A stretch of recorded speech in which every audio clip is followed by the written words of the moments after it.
De trop sage à badass, comment j'ai appris à m'aimer à haute voix. Putain. Non, mais ça, c'est naze, je peux pas dire ça. Salut, je suis Madalena Bernardino, je suis hypnothérapeute et aujourd'hui, on va parler de comment je suis passée de l'enfant timide que j'étais à la personne qui a confiance en soi aujourd'hui. Badass. Badass. Ouais, mais si tu le dis, C'est que tu l'es pas. c'est que tu l'es pas. Tu vois, normalement, c'est une vibe, tu dois pas le dire. Tu dois pas avoir à le dire, tu vois. Bah, c'est moi qui l'ai dit du coup. C'est toi qui l'as dit, c'est pas moi qui l'ai dit. Ok, t'as toujours été aussi sûre de toi? Si j'ai toujours été aussi sûre de moi, évidemment que non. J'étais une enfant ultra, méga, over timide. Genre, je parlais pas, j'allais pas vers les autres enfants, je parlais pas à l'école. Sur mes bulletins, c'était toujours trop timide, sage comme une image, on l'entend pas, etc. J'étais méga timide. J'avais toujours peur de parler, j'avais toujours peur de ce qu'on allait penser, j'avais toujours peur, ouais, même quand on m'interrogeait, ma voix, elle était à peine audible, quoi. Ça me prenait tout mon jus de dire un truc devant tout le monde. Je posais jamais de questions. J'étais hyper silencieuse. Ça, c'était à l'école. Ça, c'était à Et chez l'école. toi, c'était pareil ou... Chez moi, c'était ouais, un peu la même chose, ouais. Toujours sage. Non, mais elle est sage. Elle fait pas de bruit, elle s'occupe toute seule, elle joue toute seule, elle saoule pas. Ouais, j'étais comme ça. C'était au point où il y avait une maîtresse qui me terrorisait. Bon, les maîtresses des années 80, c'était pas foufou, hein, mais me terrorisait. Et c'est au point où, pendant l'étude, c'était pas ma maîtresse, mais c'était la maîtresse, bref, peu importe. J'avais tellement peur de demander à aller aux toilettes parce qu'elle nous avait dit vous n'avez pas le droit d'aller aux toilettes. J'avais tellement peur que j'ai fait pipi dans ma culotte. Et ça a été horrible pour moi. Bah parce que du coup, humiliation. Donc le truc que je voulais éviter, c'était d'être humiliée en levant la main. Je l'ai vécu comme ça. Cette pute, je vais devoir cocher, oui, il y a des gros mots dans la vidéo YouTube. Qu'est-ce qu'elle fait? Elle me prend fessée déculottée devant tout le monde. Donc ouais, si je la croise, je pense qu'elle va passer un sale quart d'heure. Ouais, je pense qu'elle va passer un sale quart d'heure. Même si elle est vieille, je m'en fous. Je savais pas. Ouais, bah je le raconte pas parce que c'est un truc, tu vois, pour moi c'est passé. Oui, non, Mais mais d'accord, mais je suis pas n'importe qui, quoi. ouais, je sais. Je sais pas pourquoi je le dis pas. J'avoue que je pense que c'est enfoui en fait. C'est enfoui. T'avais quel âge?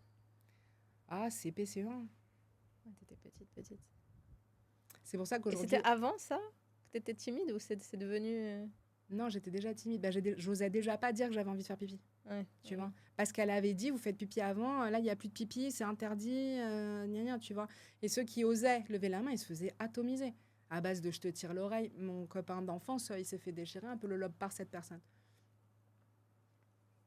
Ouais, non, mais on a juré si on la croise, un Fredo si on la croise.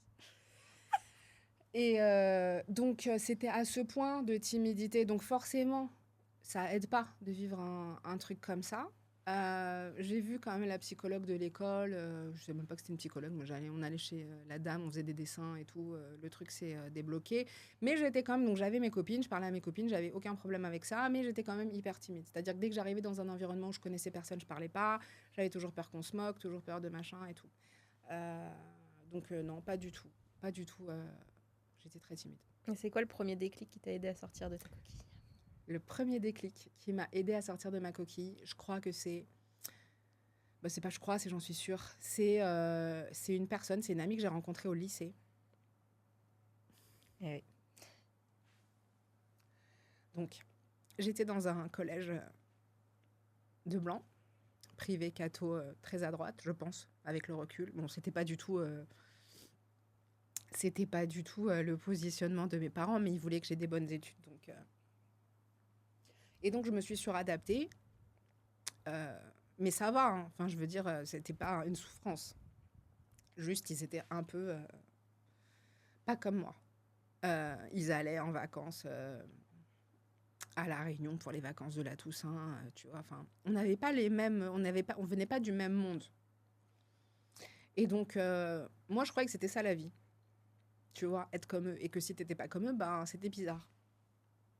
Et ensuite, je suis arrivée au lycée, donc moi j'ai fait voilà, tout mon collège comme ça, à essayer de m'adapter, à me dire que je devais m'habiller comme eux, que je devais faire les mêmes trucs qu'eux. Je comprenais pas que mon père me dise non, mais on peut pas mettre 5000 balles dans un séjour linguistique en Floride pour les vacances d'avril, en fait. On peut pas faire ça. Et donc j'étais dans cette frustration. Et ensuite, je suis arrivée au lycée et cette nana, elle a redoublé. Donc elle s'est retrouvée dans ma classe. Et on s'est reconnus. Je pense qu'on s'est reconnus avec le recul. Je me rends compte que c'était... non, mais c'est insupportable de parler comme ça en pleurant. En plus, moins tu veux pleurer, plus tu pleures. Ok. Et donc, en fait, elle venait de mon milieu social.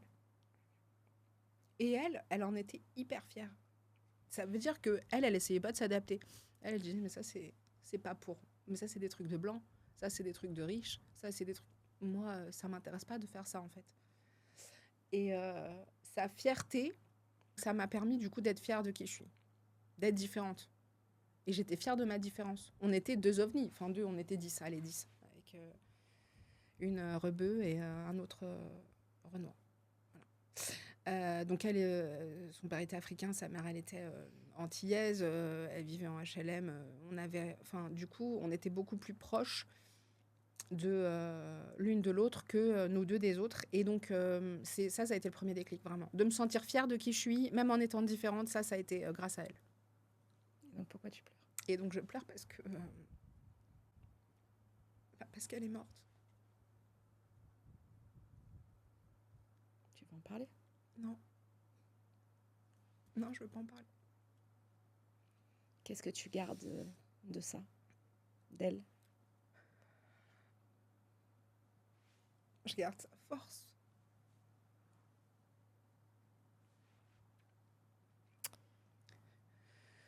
Est-ce que tu as gagné en confiance grâce à l'hypnose ou c'est venu autrement?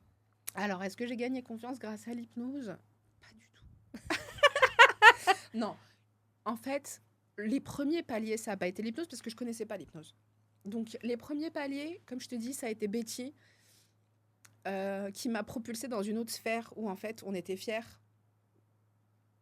Et ensuite, le deuxième événement, je pense, dans ma vie qui a marqué un vrai tournant dans la confiance en soi, mais c'est pas du tout émouvant, je sais pas pourquoi je continue à pleurer, c'est de bosser au McDo. Là, on peut pleurer aussi, peut-être un peu, non? On peut peut-être un peu pleurer, ça m'a complètement déréglé le système nerveux, le microbiote, et je sais pas, je crois que j'ai même développé des tocs après de germophobes. Mais c'était les meilleures années de ma vie, en vérité, même si... Alors, tout n'est pas blanc ou noir, c'est-à-dire que c'était les meilleures années de ma vie parce que j'ai trop kiffé, j'ai jamais autant ri, j'ai jamais autant kiffé mon travail, j'allais au travail avec plaisir, c'était des barres de rire toute la journée. Bref, donc ça, c'était canon. Mais en fait, quand je suis arrivée, moi, je venais d'un bon lycée, en fait, où le prof de français, il était hyper maniaque sur les formulations de phrases.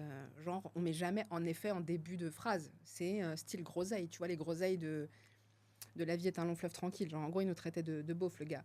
Et donc, moi, je faisais hyper attention quand je parlais, de mettre les formes. Enfin, moi, j'avais fait elle, quoi, tu vois. J'arrive au McDo, donc je parle comme ça aux gens. Les gens, ils me disent, pour qui elle se prend, celle-là comment tu me parles? Donc, en fait, j'étais obligée finalement de me défendre. Donc, c'est un peu dans la violence que j'ai dû prendre cette place, tu vois. Un peu dans, non mais attends, je vais te parler comme ça alors, tu vois. Et donc, là, j'ai commencé à prendre confiance en moi. Il faut savoir que quand je suis arrivée au McDo, il ne m'entendait pas, le directeur. Il me disait, j'entends pas, tu es obligée de parler plus fort, j'entends pas ce que tu dis. Et donc, j'ai dû parler plus fort. J'ai dû me défendre, en fait, parce que des fois, c'est toi le client, en fait. Donc, c'est des souvenirs extraordinaires. J'ai retrouvé un copain d'enfance aussi, qui lui, il est en ego trip permanent. Il est en ego trip permanent. Il est encore une fois une personne, je pense, qui est hors norme. Il est gitan, manouche, sédentaire, gay. Et donc, et il vit en HLM. Donc, t'imagines la puissance à l'intérieur de lui, de self-love qu'il doit avoir, juste pour sortir de chez lui, en fait. Et arriver dans la cité et faire une démarche de star et dire, qu'est-ce que t'as, je suis trop beau. Et donc, lui, en fait, il m'hypnotisait sans que je m'en rende compte. C'est-à-dire toute la journée, mais regarde la beauté qu'on est. Mais qu'est-ce qu'on est beau, mais regarde qu'est-ce qu'on est drôle, mais guette-les, c'est des jaloux, c'est pour ça que ils aiment pas, tu vois. Et en fait, il me l'a tellement répété, il me dit chouchou, il m'appelait chouchou, il me dit chouchou, quand on te fait un compliment, tu dis pas merci, tu dis je sais. Et donc il fallait faire comme ça, tu vois. Et en fait, il y a une période où justement on parlait de suggestions hypnotiques tout à l'heure, où ça c'était des suggestions hypnotiques. C'est-à-dire que toute la journée il me disait que j'étais trop belle, que j'étais trop forte, que j'étais la meilleure, que j'étais trop intelligente. Et en fait, au bout d'un moment, tu commences à le croire. Et en fait, comme je me suis rendu compte en fait de ce que ça fait, tu vois. Donc voilà. Et après, évidemment, j'ai fait de l'hypnose, mais plus tard, beaucoup plus tard dans ma vie. Aujourd'hui, tu dirais que tu as atteint la version finale de toi-même? Est-ce que j'ai atteint la version finale de moi-même? Pas du tout. Ça sera quand? Je sais pas quand ce sera. Je sais pas quand ce sera. J'ai encore du travail, j'ai pas fini le travail. D'ailleurs, je me demande si je vais pas me faire moi-même mon programme Hypnotize. Parce que je vais voir des gens, hein, je vais voir des hypnos, des trucs, des énergéticiens, des thérapeutes. Je me fais coacher aussi, euh, mais je pense qu'il y a un truc. Je vais essayer mon propre truc, je vous dirai. Voilà. Trop bien. C'est quoi pour toi une vraie confiance en soi? Une vraie confiance en soi, pour moi, c'est quelque chose que tu ressens à l'intérieur.